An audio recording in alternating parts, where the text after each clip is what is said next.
ഒരു മിനിറ്റ് കേട്ടോ, ഇത് നിങ്ങൾക്ക് വേണ്ടിയിട്ടുള്ളതാണ്. അപ്പോൾ പരമാവധി സ്കിപ്പ് ചെയ്യാണ്ട് കാണുക.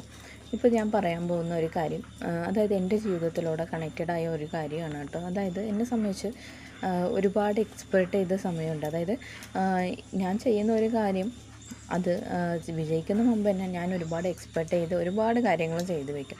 പിന്നെ ലാസ്റ്റ് നോക്കിയാൽ അവസാനം അതൊന്നും നടന്നിട്ടുണ്ടാവില്ല, അങ്ങനെ ഫ്ലോപ്പായി പോയിട്ടുണ്ടാവും.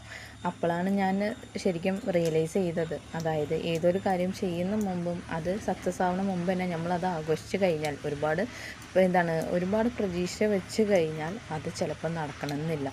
അത് ഫ്ലോപ്പായി കഴിഞ്ഞാൽ നമ്മുടെ മനസ്സിൽ തോന്നുന്ന ഒരു കാര്യം ഡിസപ്പോയിൻമെൻറ്റാണ്. അതായത് അത് നടന്നില്ലാലോ എന്നുള്ള ഒരു വിഷമം കൊണ്ട് തന്നെ നമ്മൾ അടുത്ത കാര്യത്തിലോട്ട് നമ്മൾ ഇറങ്ങാൻ നിൽക്കില്ല. ഇത് എൻ്റെ ജീവിതത്തിലൂടെ പഠിച്ചൊരു കാര്യമാണ് കേട്ടോ. ഞാൻ പറഞ്ഞു, ഞാനൊരു വർക്ക് ചെയ്യുന്നുണ്ട് ഓൺലൈനായിട്ടെന്ന്. അപ്പോൾ ആ ഒരു വർക്കിൽ ആദ്യം എനിക്കൊന്നും വലിയൊരു റിസൾട്ടൊന്നും ഉണ്ടായിരുന്നില്ല. അതായത് ഞാൻ ചെയ്യുന്നുണ്ട്, പക്ഷേ റിസൾട്ട് കുറവാണ്. ഏതൊരു കാര്യം നമ്മൾ ചെയ്യുമ്പോഴും അതിനെപ്പറ്റി പഠിച്ചാൽ മാത്രമല്ലേ അതിൽ വിജയിക്കാൻ പറ്റുമോ എന്നുള്ളത് നമുക്ക് അറിയാൻ പറ്റുള്ളൂ.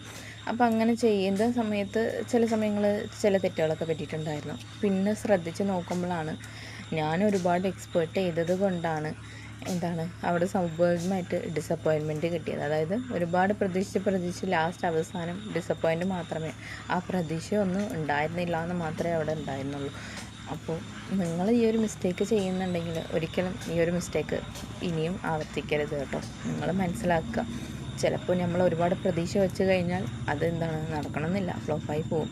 അതുകൊണ്ട് പ്രതീക്ഷ വയ്ക്കാണ്ട് മുന്നോട്ട് പോകുക. ഇപ്പോൾ ഞാൻ ഒരിക്കലും ഏതൊരു കാര്യം ചെയ്യുമ്പോഴും പ്രതീക്ഷ വയ്ക്കുന്നില്ല കേട്ടോ. അത് അതിൻ്റെ പാട്ട് നടന്നോട്ടെ പറഞ്ഞിട്ട് ഞാൻ മുന്നോട്ട് പോവുകയാണ്. അൽഹംദുലില്ലാഹ് കുഴപ്പമില്ലാണ്ട് പോകുന്നുണ്ട്. നിങ്ങൾക്ക് എത്ര പേര് ഈ ഒരു സിറ്റുവേഷനൊക്കെ ഫേസ് ചെയ്യുന്നുണ്ട് എന്നുള്ളത് കമൻറ്റ് ചെയ്യാൻ മറക്കല്ലേ. ഈ ഒരു വീഡിയോ ഇഷ്ടപ്പെട്ടാൽ കമൻറ്റ് ചെയ്യുക, ലൈക്ക് ചെയ്യുക, എൻ്റെ യൂട്യൂബ് ചാനൽ സബ്സ്ക്രൈബ് ചെയ്യുക. മാക്സിമം നിങ്ങളുടെ സപ്പോർട്ടൊക്കെ ഒന്ന് തരിക കേട്ടോ.